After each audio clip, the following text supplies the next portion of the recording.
Chapter 7, Bonds and Their Valuation.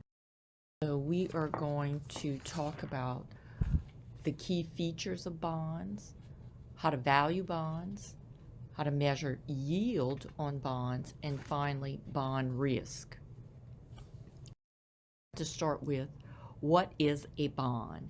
A bond is a long-term debt instrument in which a borrower agrees to make payments of principal and interest on specific dates to the holders of the bond. So let's go ahead and break this down, this definition. Let's break it down. The first word that we're going to try to dissect is borrower in this definition.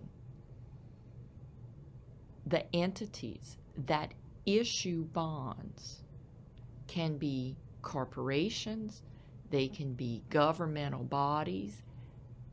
They are the ones that are borrowing the money, because a bond is just a way for these entities to borrow money.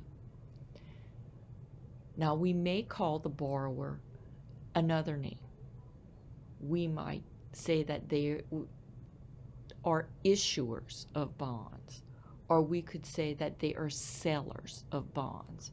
So those three terms, borrower, issuer, seller of bonds, those are all synonymous. Moving on in the description, the holders of bonds, those are the parties that buy the bonds. Some words that are synonymous with the holders of the bonds, of course, are the buyers or the purchasers of the bonds. We might call them the investors in the bond. They are the lenders.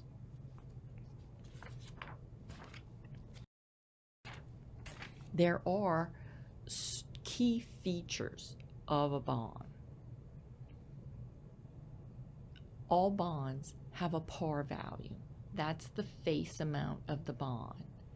That amount will be repaid at maturity. Most bonds have a par value of $1,000.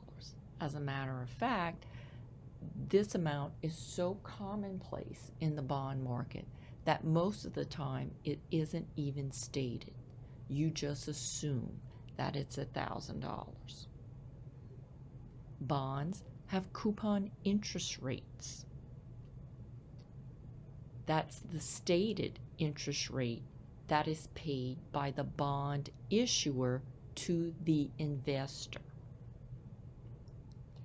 To be able to find the bond's coupon payment, we're going to take its coupon interest rate and multiply by its par value. So for instance, if we have a 10% coupon bond and its par value is $1,000, that bond will pay 10% of its par value, or $100, to its investor every year. Bonds have a maturity date. That's the years until when the bond must be repaid. And it is at that maturity date that the bond investor receives the return of the par value. The issue date is when the bond was issued. And finally, the yield to maturity, which our book calls R sub D.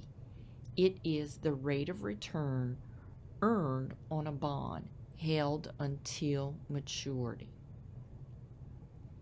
This is also the rate that other bonds that have the same risk burden, that's the same rate that they are paying their investors. So the yield to maturity may also be termed the market rate as well as the discount rate.